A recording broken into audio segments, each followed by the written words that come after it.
Que a graça e a paz do Senhor Jesus inunde o seu coração. Pastor José de Paula, nesse nosso canal Momento Vida com Deus.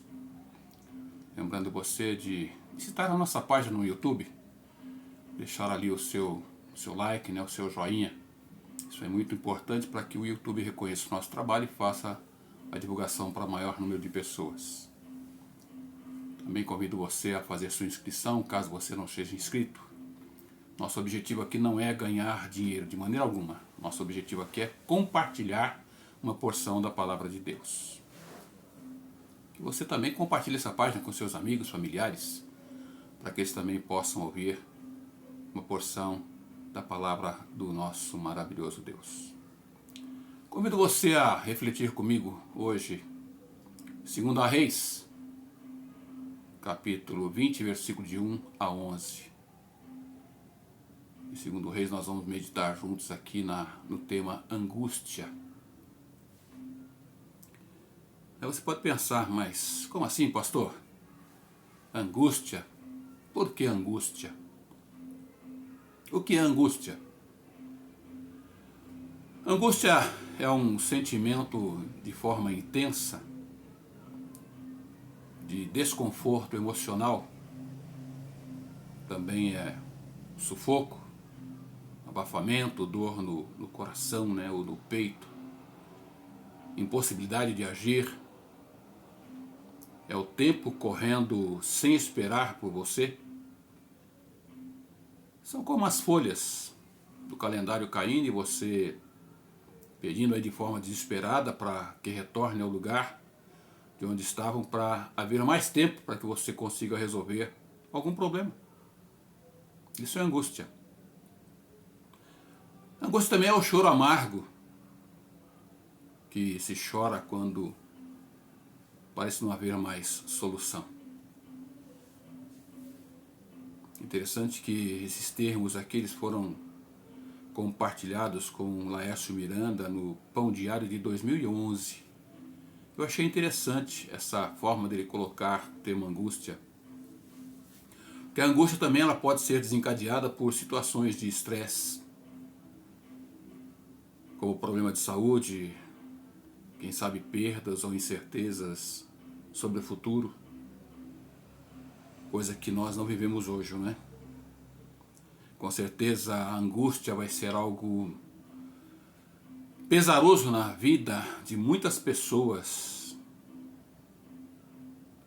para este final de ano, próximo ano e os próximos anos.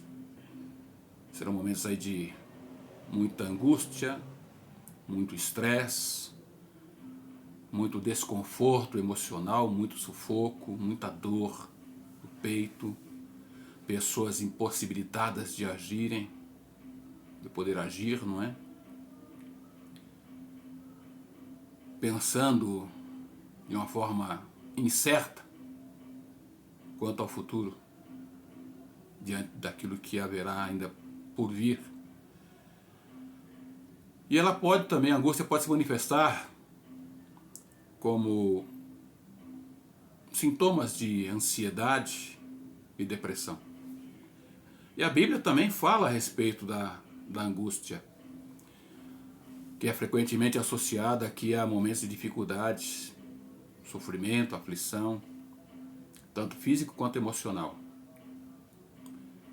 E também pode ser desencadeada aqui por problemas, perseguições, pecados, ou mesmo a sensação de estar em um lugar estreito. Mas o porquê o tema angústia?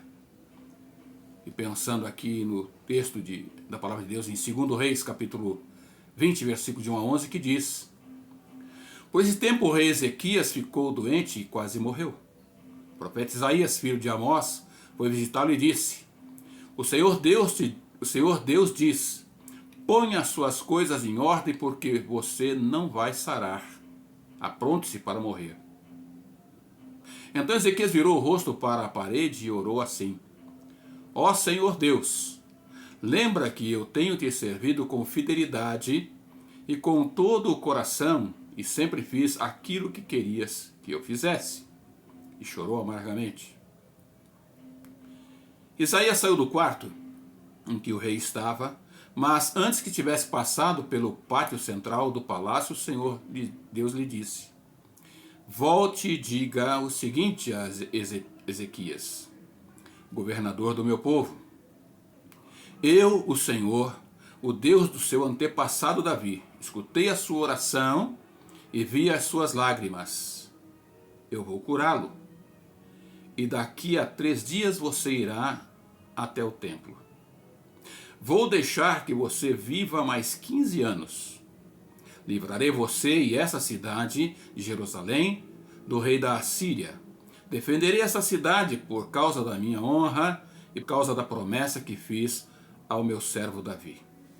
Então Isaías disse: fervam alguns figos secos e façam uma pasta com esses figos, espalhem-na sobre a ferida, em cima da úlcera do rei, e ele ficará bom. E o rei Ezequias perguntou: qual será o sinal de que o Senhor Deus vai me curar e de que daqui a 3 dias eu poderei ir até o templo? Isaías respondeu: o Senhor lhe dará um sinal para provar que vai cumprir a sua promessa. O que você prefere? A sombra da escadaria que avance 10 graus ou volte 10 graus? Ezequias respondeu: fazer a sombra avançar 10 graus é fácil. Eu quero é que ela volte 10 degraus.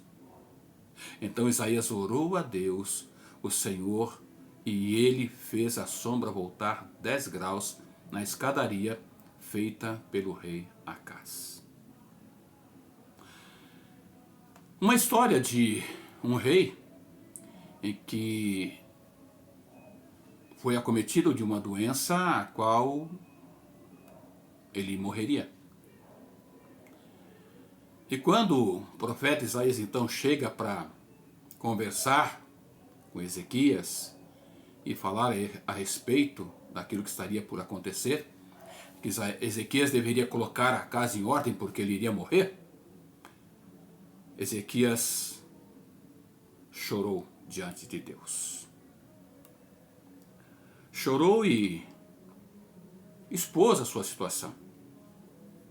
Mas voltando um pouquinho a respeito da vida de Ezequias, vamos pensar juntos aqui. Ezequias, quando começou a reinar, ele tinha 25 anos. Quando começou a reinar, então, sobre o reino de Judá. Sobre o reino de Judá, ele reinou por 29 anos.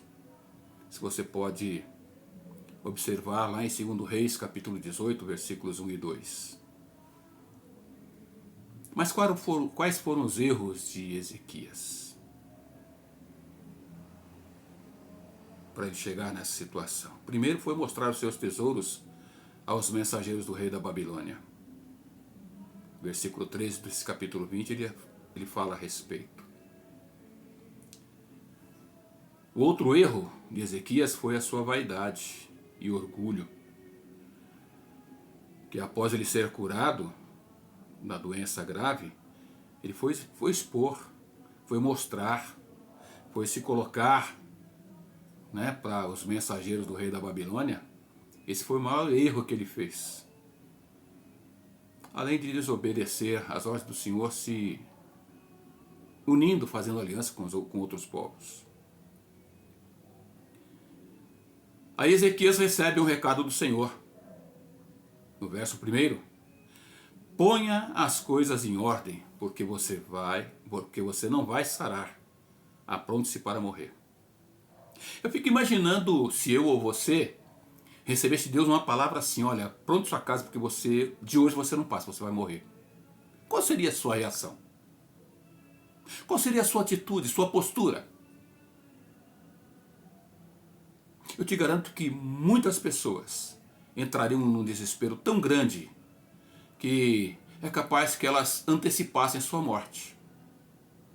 Tentariam contra a sua própria vida. Tamanho seria o desespero. Tamanho seria a angústia na vida, no coração da pessoa que recebesse tal ordem. Ezequias não foi tentar contra a própria vida, mas acamado, enfermo, Ele virou para a parede e ali ele chorou diante de Deus. Os versos 2 e 3 nos diz: então Ezequias virou o rosto para a parede e orou assim. Ou seja, ele teve um diálogo com Deus. Ele procurou colocar-se diante de Deus. Quem sabe numa justificativa, tentando mudar a história da sua vida, o resultado da sua vida. E o verso 3 diz: ó Senhor, Ezequias colocando-se, diante de Deus, aqui orando ao Senhor, chorando diante de Deus. Ó Senhor Deus, lembre que eu tenho te servido com fidelidade e com todo o coração e sempre fiz aquilo que querias que eu fizesse. A segunda pergunta que eu faço é: qual ser humano, nos dias de hoje, pode orar como orou Ezequias, dizendo: lembra, Senhor, que eu tenho te servido com fidelidade e com todo o coração? Quem poderia se apresentar diante de Deus desta maneira como se apresentou Ezequias?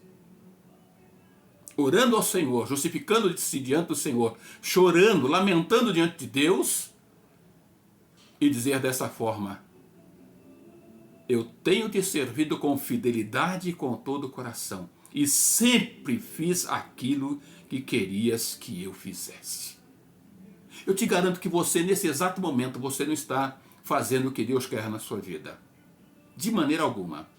Eu faço sem medo de errar. Falo, aliás, sem medo de errar. Você não está fazendo.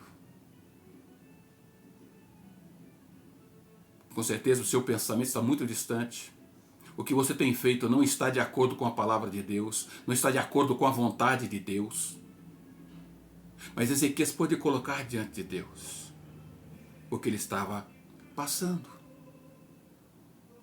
A sua situação, ele colocou diante do Senhor: olha, tu sabes o que tenho feito, como eu tenho agido, como eu tenho te servido. Quem sabe numa forma de justificar aqui diante de Deus o desejo de não morrer. Mas versos 5 e 7 do capítulo 20 aqui de 2 Reis diz, Deus dizendo a ele por meio do profeta Isaías: eu, o Senhor, o Deus do seu antepassado Davi, escutei a sua oração e vi as suas lágrimas. E veja qual foi a palavra do Senhor para Ezequias: eu vou curá-lo. É uma palavra a qual, com certeza, muitas pessoas gostariam de exatamente neste momento ouvir do Senhor: eu vou curá-lo. Mas muitas pessoas não vão ser curadas para estarem aqui entre nós. Muitas delas vão ser curadas deixando de sofrer, partindo, deixando de estar entre os seus entes queridos. É uma forma de Deus amenizar o sofrimento, de Deus curar. E muitas pessoas não aceitam esta forma de Deus agir, porque querem ter as pessoas ao seu lado. E muitas delas com egoísmo, porque querem ter as pessoas, mas as pessoas estarão sofrendo entre elas. Mas Ezequias colocou-se diante de Deus dizendo: olha, eu tenho feito a sua vontade. E Deus diz: eu vou curá-lo.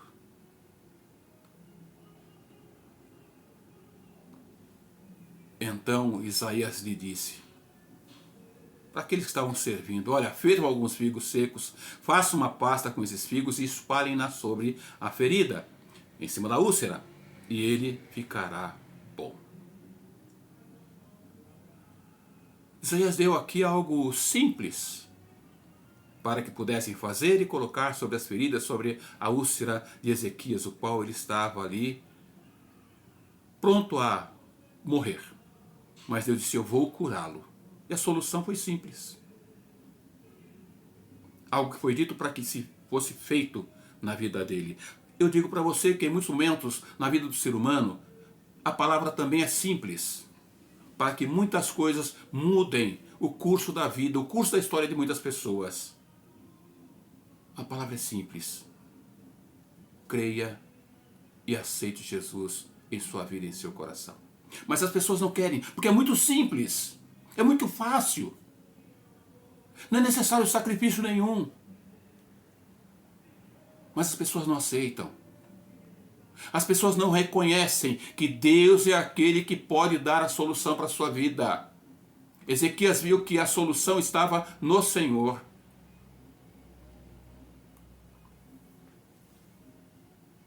Eu volto a dizer, qual seria a sua postura então, diante da angústia, do sofrimento, da aflição, do estresse, do desespero? Mas o que nós observamos aqui é que quando nós colocamos tudo diante de Deus, Ele oferece aquilo que Ele tem para a nossa vida.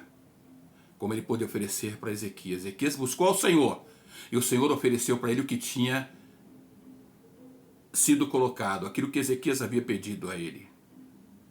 A cura. Verso 5, 7. Eu, o Senhor, o Deus do seu antepassado Davi, escutei a sua oração e vi as suas lágrimas.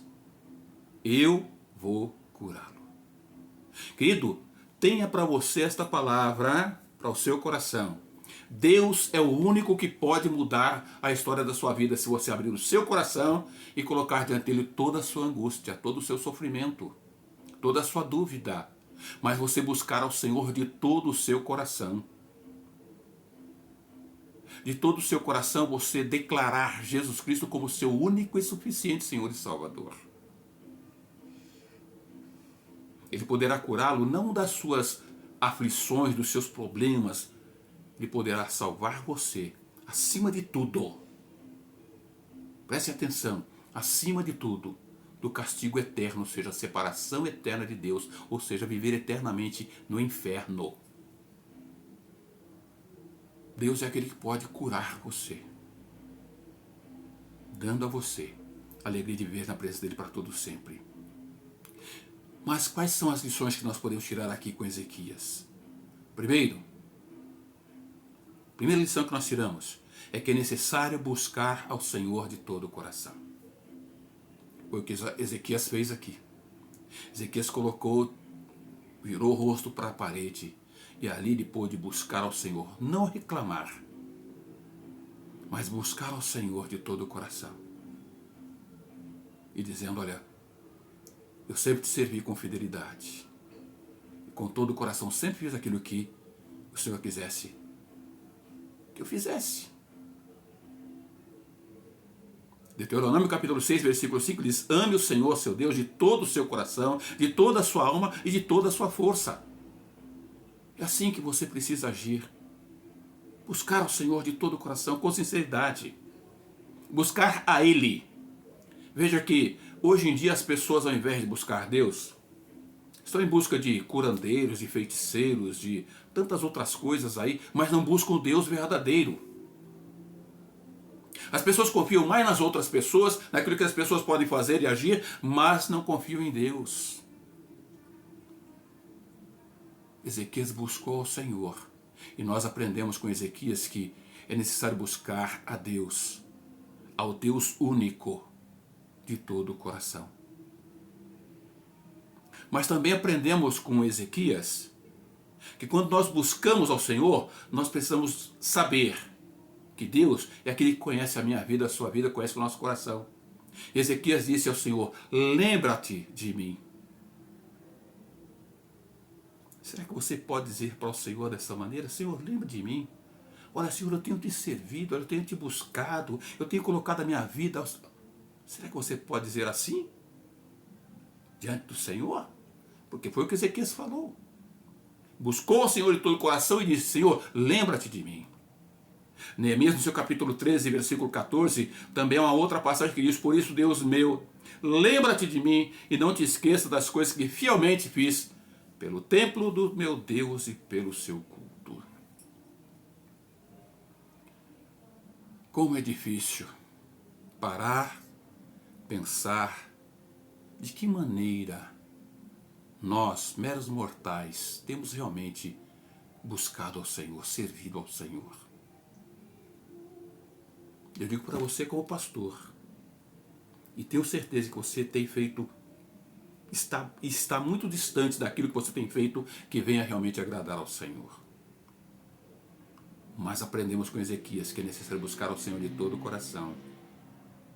É aquele que busca ao Senhor de todo o coração, que está servindo ao Senhor de todo o coração, ele pode dizer: Senhor, lembra-te de mim. Como um daqueles dois que foram crucificados com Jesus. Senhor, lembra-te de mim quando entrares no teu reino. E a palavra de Jesus foi: hoje estarás comigo no paraíso. Foi uma promessa que se cumpriu. Assim também a promessa de Deus se cumpre na vida daquele que busca ao Senhor de todo o coração. Mas também aprendemos com Ezequias, que além de buscar ao Senhor de todo o coração, ter esse sentimento, né, de poder dizer: Senhor, lembra-te de mim. Mas é necessário que para que isso tudo aconteça, que você ande na presença de Deus, ande diante de Deus, ande perante o Senhor. Salmo 56, verso 3 diz: pois me livraste da morte, não deixaste que meus pés tropeçassem. Agora posso andar em tua presença, ó Deus, em tua luz que dá vida. E Davi enfrentava situações difíceis. Mas Davi também procurou ao Senhor, reconheceu o seu pecado e buscou ao Senhor. Assim com Ezequias. E viu que a situação dele era difícil. Morte. Mas ele queria com que o Senhor estivesse ali ao seu lado. Aprendemos ainda com Ezequias que é necessário buscar ao Senhor de todo o coração. E buscando ao Senhor de todo o coração, você pode pedir ao Senhor: Senhor, lembra-te de mim. Mas é preciso andar, caminhar dia após dia com esse Deus, não se afastar dele. Porque esse Deus, ele é onipotente, onisciente e onipresente. E como um Deus onipotente, nós aprendemos aqui também no livro de Jó, no capítulo 42, versículo 2, quando diz: agora eu compreendo que o Senhor pode fazer todas as coisas e que ninguém pode impedir o Senhor de realizar os seus planos. Deus tem planos maravilhosos para a sua vida. O único que pode impedir o agir do Senhor é somente você. Só você. Porque se você não buscar ao Senhor, não quiser o Senhor, Ele não vai invadir a sua privacidade. Porém, os resultados você colherá, os piores sobre sua vida, que é o viver eternamente longe da presença dEle. É escolha sua, não do Senhor. Mas quando você busca ao Senhor de todo o coração, quando você entrega a sua vida a Ele, anda na presença dEle, confia nesse Deus onipotente, Ele é aquele que também prolonga a vida daquele que o busca. Quando eu digo prolonga a vida, não é somente aqui. Acima de tudo, a vida eterna. É uma vida que não tem fim. Deuteronômio capítulo 32, versículos 46 e 47 diz: e então disse: pense bem em tudo o que lhes ensinei hoje e mandem que seus filhos obedeçam a tudo que está escrito nesta lei de Deus. Não pensem que esta lei não vale nada. Pelo contrário, é ela que lhes dará a vida. Se vocês obedecerem a esta lei, viverão muitos anos na terra que estão para possuir no outro lado do rio Jordão. É a oferta de Deus. Ele quem oferece para você vida e vida em abundância. Então somente é necessário que você observe o quê? A lei de Deus. Coloque em prática no seu dia a dia a palavra de Deus. Aplique-a dia após dia. Viva para a glória desse Deus maravilhoso. Ezequias pôde nos mostrar, Ezequias pôde nos ensinar de que o melhor que temos a fazer é buscar ao Senhor de todo o coração. Porque Deus haverá de se lembrar realmente de cada um de nós. Mas no nosso caminhar aqui é necessário, dia após dia, andarmos observando a palavra de Deus e vivermos na presença desse Deus onipotente, que haverá de nos dar vida e vida eterna por meio daquele que entregou a sua vida em nosso favor lá na cruz do Calvário, Jesus Cristo, Senhor, o único e suficiente Senhor e Salvador. Você também não quer colocar a sua vida nas mãos do Senhor? Dias de angústia, de sofrimento, com certeza, todos nós, enquanto em vida, passamos e passaremos. Aquilo que temos visto nos dias de hoje e que nos aguarda para o futuro, com certeza, se o Senhor não nos levar antes, enfrentaremos dias difíceis, dias angustiantes, dias que muitos entrarão em estado depressivo,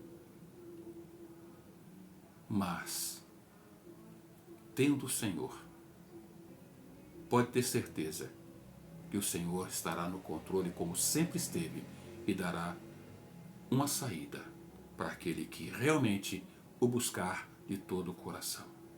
Aquele que estiver com vontade, com desejo e, acima de tudo, a certeza de estar servindo este Deus de todo o seu coração. Eu quero orar com você. Amado e eterno Deus, como é bom saber que o Senhor é aquele que ouve, que conhece a nossa vida, o nosso coração, que ouve as nossas orações, que sabe exatamente o que se passa em nossa mente neste exato momento. Momento este em que esta pessoa que ouve o recado do Senhor deve estar pensando, deverá estar meditando como tem sido a sua vida, o que ele pode fazer para ser diferente, como ele estará enfrentando as situações difíceis que ainda haverão de vir. Deus, sabemos e vemos que a solução está nas tuas mãos. Assim como Ezequias pôde buscar ao Senhor de todo o coração, a tua palavra também nos diz que nós precisamos buscar ao Senhor de todo o coração, dispostos a obedecer à tua palavra, seguir, ó Deus, as orientações que estão na tua palavra, a lei do Senhor. Por isso te peço, ó Deus, que o Senhor vá de encontro a esta vida, a este coração que está ouvindo o recado do Senhor nesse momento. Que ele possa estar colocando a sua vida no altar do Senhor. E que os momentos os quais ele vem estar enfrentando, ou que ele haverá de enfrentar, ele tenha certeza de que o Senhor estará com ele, como já esteve em todo o tempo. E que a saída é buscar ao Senhor de todo o coração, ter a certeza, ó Deus, de viver eternamente na presença do Senhor por meio de Jesus Cristo, nosso Senhor. Obrigado, Deus. Obrigado por podermos aprender com Ezequias como é bom fazer a tua vontade. Sabemos que passaremos essa vida para outra vida, mas queremos passar para viver eternamente na tua presença, em nome e pelo amor de Jesus. Que assim seja na minha vida, na vida deste que ouve o recado do Senhor neste momento. Que a paz e a alegria do Senhor reine nesta vida e neste coração, em nome de Jesus. Amém. Querido, que Deus te abençoe. Que Deus te dê uma semana debaixo da graça, do amor, da misericórdia de Deus. E que os momentos que você passar por aflições, saiba que Deus não te desamparou, não te desamparará, mas para isso você precisa buscar ao Senhor de todo o seu coração para que você venha enfrentar essas situações. Mas sabendo que Deus é aquele que está fortalecendo você e dará a você a vitória em nome de Jesus. Pastor José de Paula, esse nosso canal Momento Vida com Deus. Que Deus te abençoe e te dê uma semana de graça e paz em nome de Jesus. Amém.